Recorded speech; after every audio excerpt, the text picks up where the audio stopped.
Everything in this video was animated in Premiere without keyframes. I did it with motion state. Give a clip a start and an end and it animates everything in between. Quickly punch in, reframe, picture-in-picture, animated frames, glows. You have full control over the timing and easing of every motion. Add anticipation and overshoot, spring or bounce animations. It's all completely interactive and GPU accelerated. Motion blur on, still plays back in real time. 105 presets, just one click to apply. Animate one clip at a time or a whole stack of clips at once. Use it on text, shapes, graphics, or your entire sequence with an adjustment layer. This is the animation workflow Premiere has never had, but you've always needed. Motion state, one-time purchase, infinite time savings.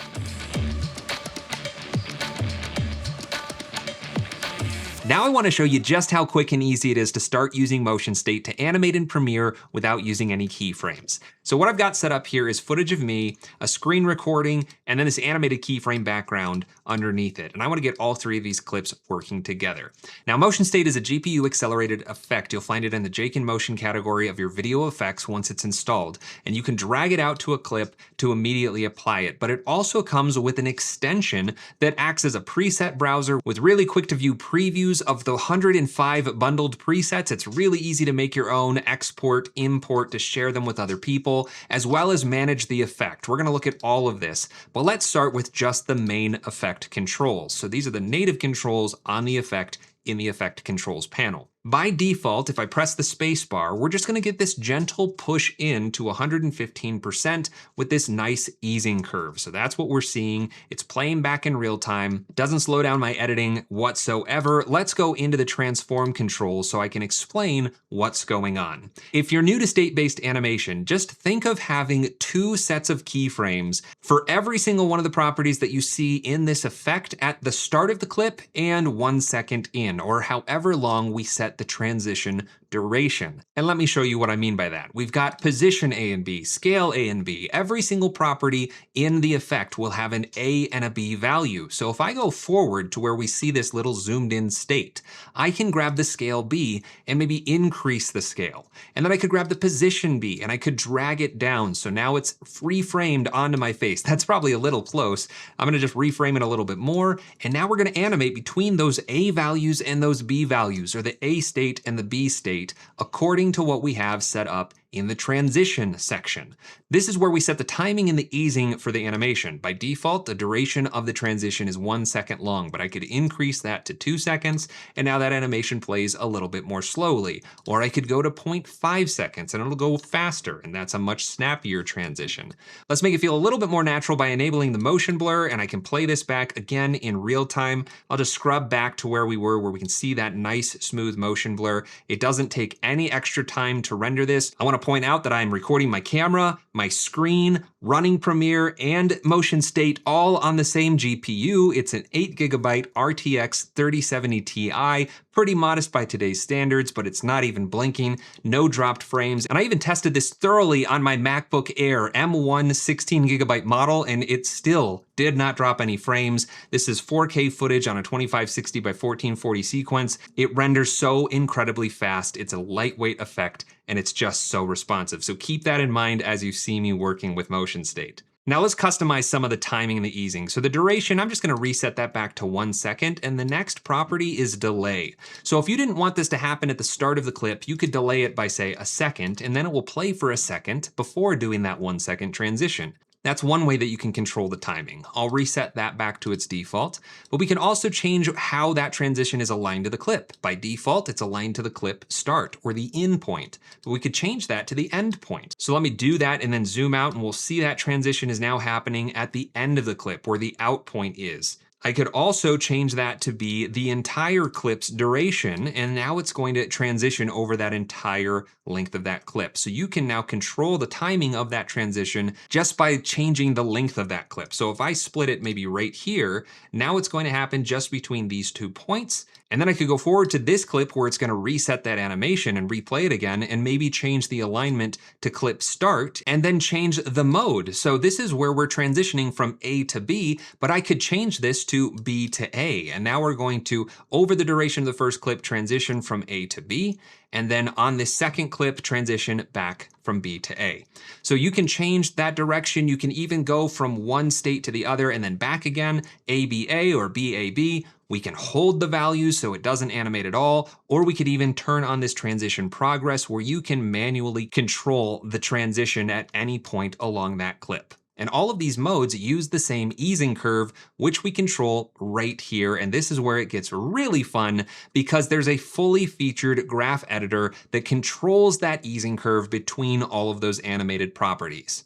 So if I go back to the start of this clip and I change that mode back to A to B, now we've got that 1 second transition at the start of this clip, and I can control that easing curve. So maybe make it a little bit more dramatic, and it's immediately going to make that transition more dramatic. And there's some really unique controls for overshoot and anticipation for creating very smooth transitions in and out of the A and B states. That's what you can think of. This point as A, that point is B. Now we're going to anticipate and overshoot that move so we can start to see that screen recording underneath it during that anticipation. Probably not when I would want to use anticipation and overshoot, but it gets the point across. This applies to anything that you use motion state for. It could be footage, a graphic, text, shapes, or even an adjustment layer, which unlocks some very powerful features. So why don't we just rearrange these clips? I'm going to just remove motion state from this one, and let's just crop and reframe myself on this one. So I'm actually going to jump over to the motion state panel, and we're going to use one of the presets. I'll go to the picture-in-picture category, and I want to move myself over to the right. So I'm going to grab this picture-in-picture right squircle and click, and that immediately applies that preset. I'd like to move it over a little bit, so I'll go to the Manage tab, and these are all the same controls that we have in the effect. They're just laid out side by side in columns instead of on top of each other like in the effect. We have some limitations with the Premiere UI for the effect. We don't have those limitations in the extension. So on my right-hand side, I can see the position and the scale. I'm going to move this over. As I'm doing this, you can see the live update in the video preview thumbnail over here. And as soon as I mouse up, we see the result applied in our program monitor. Now that I'm over here on the right side, I want to take the screen and just scale it down a bit. So I'll double click the motion state effect to bring it onto that clip. And I can even change this thumbnail if I wanted to be the app instead of the footage, and it'll update in that preview. But I'm just going to make this a little bit smaller. This one actually doesn't need to be animated. So I'm just going to say hold A. And now I can just change the A properties and get this to a better scale. Maybe I need to move this over to the left a little bit and get my video scaled down just a little bit more too. So I'll grab that, scale it down just a little bit, and there we go. We've got something side by side. Now, I think I want to round off the corners of this screen as well, so I'm going to go into my crop controls, and I'm not actually going to crop. I could crop the left, I could crop the right, I could even turn on symmetrical crop to do both at once, but really all I want to do is round off those corners. So I'm going to grab the corner radius and just increase that. Not a ton, but just enough to give it a little bit of roundness on the corners. So now I've got 3 clips all creating the same frame. I'm transitioning into this second layout where it's all side by side. Now if I bring out an adjustment layer over all of these, I could say push in to the left side just to make that screen recording larger. Just by going back to my presets, I'll go to my screen recording category and let's find one called zoom to left and return. So I'll click on this one. And now as we hit that transition, it's going to zoom in on that adjustment layer, and then once it gets to the end, it will zoom back out, and we're back where we started. No nesting of clips necessary. It's all done on that adjustment layer. Now, since we have this adjustment layer, I want to show you one thing that we can do with that manual mode. So if I go to the transition controls and I switch this from A to B to A to manual, that exposes this transition progress value that I can reveal directly on the clip by right-clicking on this effects icon, going to the motion state effect and choosing transition progress. Now this line allows me to add keyframes if I Control or Command click on it, and I can animate between those values. This now drives transition progress, and even though these keyframes are linear, they're going to have that same easing curve applied. So I can go back and forth between A to B and back again as many times as I want throughout the entire sequence if I want, with completely custom timing between each one of those transitions very quickly and easily. So we've already done a lot with motion state, but I want to show you a couple more features. And to do that, I'm going to just revert this screen recording back to being full screen. And let's say I don't want to have them side by side. I want to have a picture in picture, kind of like what you're watching right now. Well, I have a preset for that. I'll go back to my picture in picture and I'll say Squircle lower right. So now my camera is down in the bottom right corner, but I want to add a border to it. So I'm going to zoom in here so we can see this a little more clearly.